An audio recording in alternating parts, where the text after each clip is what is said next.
Selamat datang di Bincang Vlogs. Kembali bersama saya Gina Wardani, dan pagi ini kita mendapatkan tamu spesial lain daripada yang lain, yaitu Bapak Pendeta Barkiah Lampa, Master Ministry.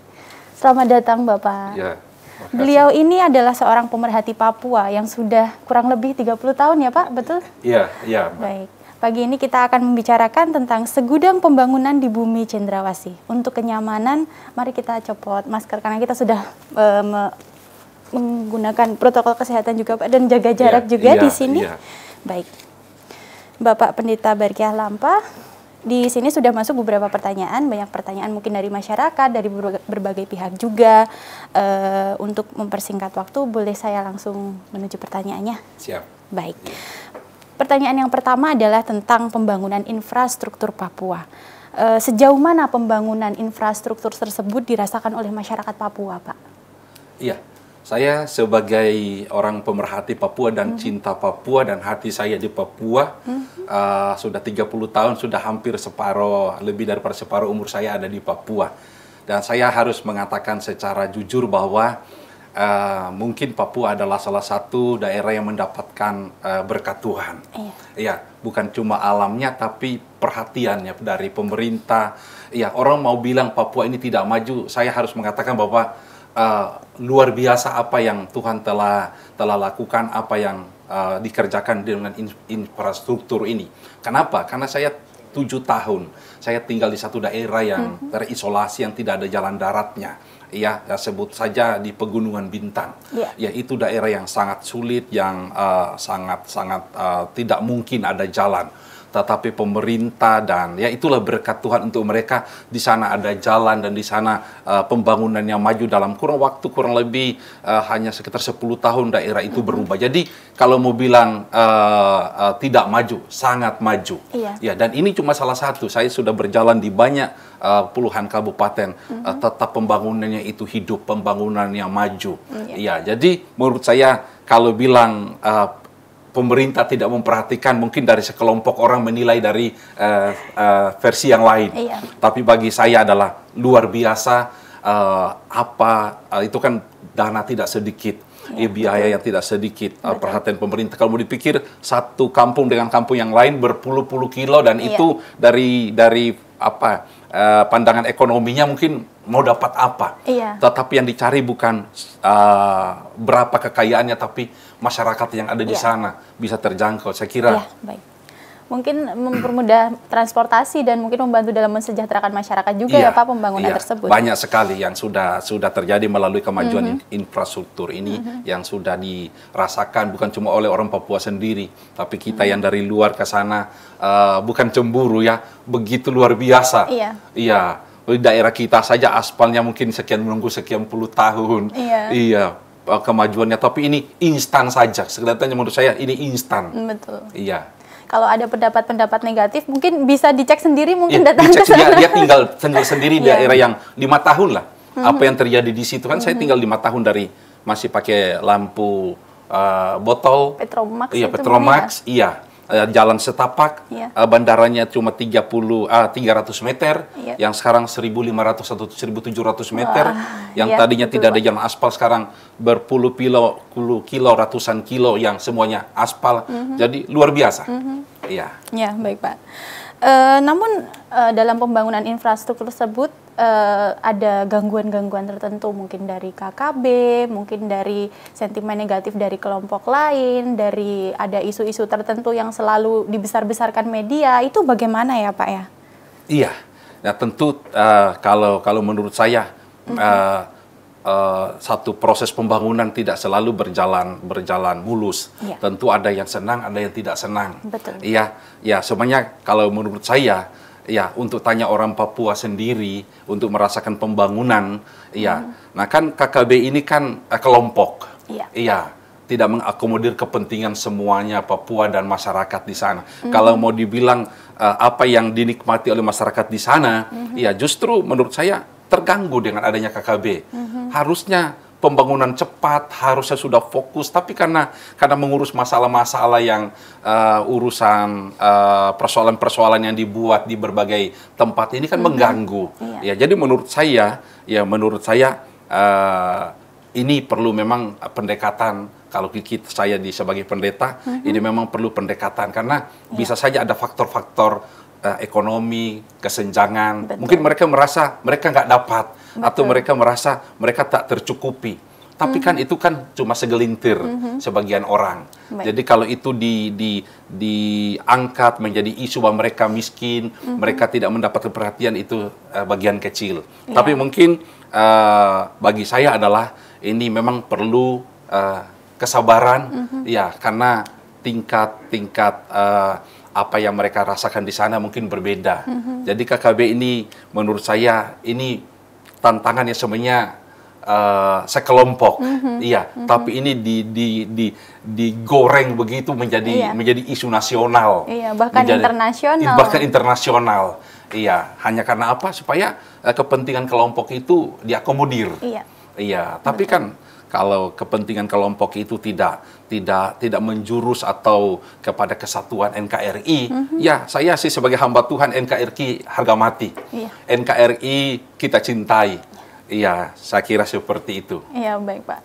Seperti yang Bapak katakan tadi bahwa mereka mengakomodir mungkin kepentingan tertentu dan lain sebagainya. Namun beberapa orang di luar sana ada yang memiliki pemikiran bahwa KKB ini memperjuangkan kebebasan rakyat Papua, tapi sebetulnya malah menghambat ya Pak? Iya, menghambat justru. Karena apa yang dilakukan oleh pembangunan Indonesia, sekalipun Indonesia ini luasnya, tapi saya lihat bahwa Bumi Cendrawasih ini mendapatkan bukan cuma berkat dari alamnya, dari Tuhan, tapi ya daerah-daerah lain mungkin cemburu lah melihat Papua disayang begitu rupa, diperhatikan begitu. Betul. Kita tidak punya jembatan sebagus di Holtekam, kita tidak melihat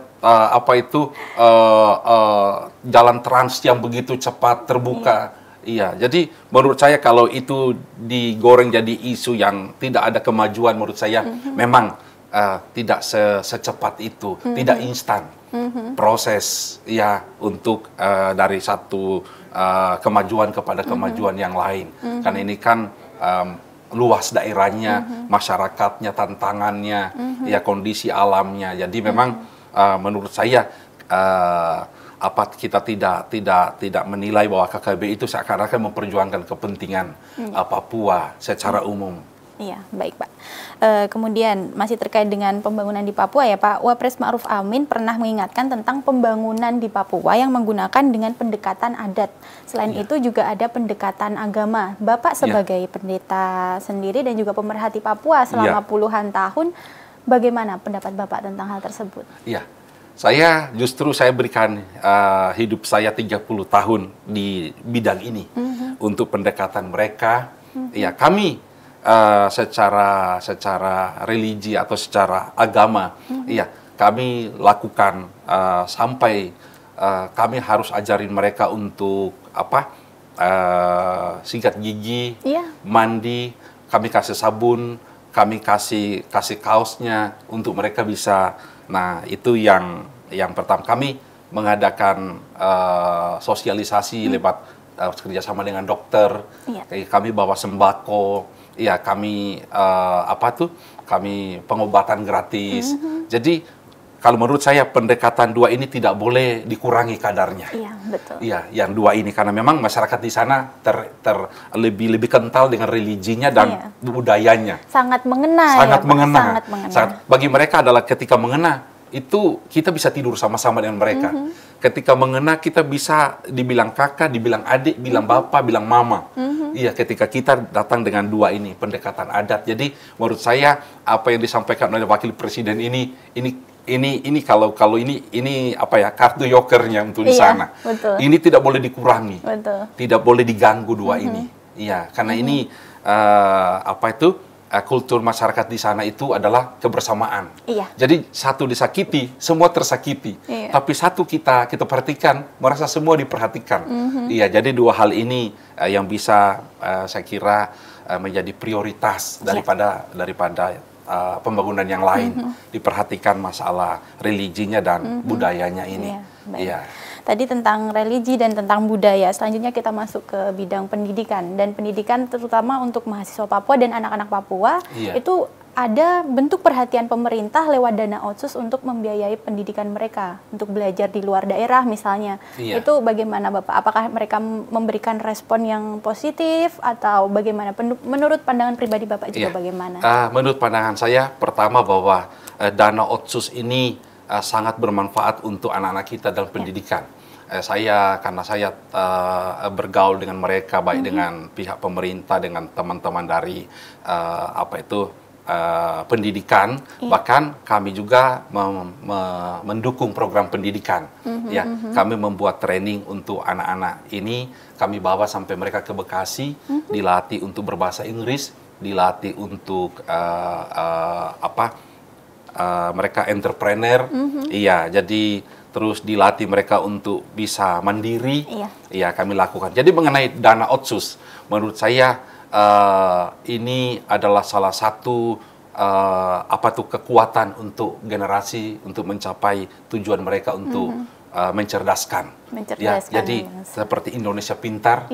Ini di Papua sangat cocok. Kita jangan bosan-bosan untuk memberikan pendidikan yang terbaik bagi anak-anak kita. Karena rasanya bagi saya sekali lagi mutiara Indonesia, mutiara hitam ini, Indonesia ini dikenal oleh seluruh dunia. Betul. Ini yang menarik, salah satu Indonesia di mata dunia ini adalah ini mutiara hitam ini. Jadi kalau kita punya anak-anak yang dikirim melalui pendidikan, melalui otsus ini, terus kita support, memang tidak dipungkiri tentu ada kebocoran juga, ada hal-hal yang tidak begitu mulus di dana otsus. Tapi bagi saya melihat bahwa garis besarnya adalah pemerintah di sana sangat didukung dengan dana otsus ini untuk membiayai pemerataan pendidikan di sana.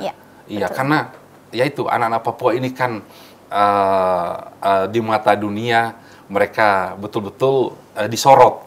Jadi ketika kita ada anak Papua sekarang, anak Papua sudah di Amerika, sudah di Jerman, sudah di Australia, sudah di New Zealand, sudah di Inggris, sudah di Belanda. Mana? Saya mau tanya, daerah lain mana ada anak-anaknya, hampir di seluruh dunia itu ada, kecuali Papua. Dan itu karena otsus salah satunya. Betul.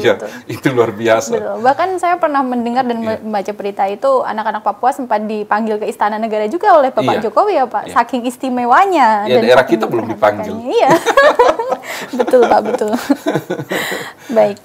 Kemudian tadi Bapak berbicara tentang mutiara hitam, lalu sangat menarik dan sebagainya. Itu berarti sangat potensial sekali ya sebenarnya Papua itu, terutama untuk destinasi wisatanya. Mungkin di tahun mendatang, mungkin di masa depan, mungkin bagaimana Pak? Saya kembali kepada satu lagu Edo bahwa Papua adalah surga kecil jatuh di Indonesia. Indah sekali, kita lihat di internet aja, wah pengen ke sana. Satu tempat, satu itu gunung berbeda dengan gunung yang lain, satu danau berbeda dengan danau yang lain, satu laut berbeda, satu pantai. Jadi kita mengeksplor untuk keindahan Papua, dan menurut saya Indonesia ini diberkati dengan Papua, dengan alamnya yang begitu indah, dan ini menjadi tujuan wisata yang perlu didukung atau lebih dipromosikan. Betul. Memang ada Raja Ampat, tapi Raja Ampat itu hanya salah satu kecil, bagian yang kecil daripada keindahan tanah atau surga kecil jatuh di Indonesia ini, Mbak. Dan masyarakatnya pun welcome ya Pak. Saya pernah mendengar tuh teman saya ke sana, mereka menyambut, ada wisatawan, mereka ada penyambutan seperti itu, sangat menarik sekali. Saya di daerah lain mungkin hampir belum pernah disambut, tapi pengalungan bunga, pengalungan semuanya, apapun kita di sana, masyarakatnya welcome, masyarakatnya ramah, masyarakatnya cepat untuk menerima seseorang, tidak bertanya kamu dari mana, untuk apa, mereka ketemu salaman saja mereka udah senyum saja mereka udah senang. Jadi mungkin menurut saya ini yang potensi pariwisata ini yang menurut saya tidak rugi Iya. Tidak rugi kalau Indonesia mau investasi Iya, atau betul. ini dipromosikan sampai ke lebih lagi. Iya, betul. Dan nanti juga akan mensejahterakan masyarakatnya, ada industri pariwisata dan Iya. lain-lain. Jika diarahkan, didampingi, mungkin mereka akan lebih mandiri lagi, dan selanjutnya mereka bisa membuat perekonomian di sana juga lebih berkembang dan maju. Iya. Baik, Bapak. Untuk terakhir adalah pesan-pesan dari Bapak Pendeta kepada masyarakat Indonesia, mungkin juga kepada masyarakat Papua terkait pembangunan di Papua, dan harapannya seperti apa Papua ke depannya. Iya, saya pertama berterima kasih untuk Pak Jokowi, untuk pemerintah, yang begitu konsen, begitu perhatian, begitu fokus, begitu berkorban untuk Papua. Jadi keinginan saya adalah, Papua membutuhkan satu dukungan, kesatuan kita, apapun isu-isu tentang Papua tidak melunturkan hati kita untuk mencintai Papua. Betul. Karena jantung kita dengan Papua itu satu. Iya, betul. Jadi Papua kalau menurut saya adalah jantungnya kita. Iya. Nah, kalau jantungnya ini kurang Berdegup, diperhatikan, jadi kalau terganggu kita akan terganggu semua. Betul. Nah, itu menurut saya. Yang terakhir adalah saya ingin untuk satu dukungan, karena banyak kami seperti kami kan pemerhati. Kami betul-betul sampai hari ini kami sendiri tidak mendapatkan dukungan baik dari pemerintah ataupun mungkin pemerintah juga di sana. Tapi karena kami cinta. Kami mendidik mereka bisa berbahasa Inggris. Betul. Kami melatih mereka untuk entrepreneur. Kami melatih mereka untuk bisa main musik. Kami melatih mereka untuk punya daya saing, untuk bisa mandiri. Di tantangan yang sekarang. Jadi kami tidak bosan-bosan, tidak capek-capek. Tapi kan kekuatan kami kecil. Kami berharap kami yang sudah mengambil bagian, yang sudah 30 tahun tak capek, tidak bosan-bosan, tidak jenuh-jenuh, karena mungkin itulah hati kami ditaruhkan Papua, dan menurut saya mungkin seperti itulah hati Indonesia mencintai Papua. Iya, betul, Bapak. Baik, pemirsa, segudang pembangunan di Papua, banyak sekali bentuk perhatian dunia, perhatian dari pemerintah untuk Papua juga, dalam bentuk otsus, dalam bentuk pembangunan infrastruktur, dan juga yang lainnya. Banyak sekali isu-isu yang bisa memprovokasi kita, apalagi terkait dengan rasisme dan terkait dengan Papua. Kita harus bijaksana dalam menyikapinya. Kita dukung semua pembangunan di Papua. Mari kita rangkul bersama-sama saudara kita di sana. Semangat terus, jayalah Indonesia. Saya Gina Wardani, saya pamit undur diri, dan juga Bapak Pendeta. Kami mohon maaf jika ada kata-kata yang salah. Wassalamualaikum.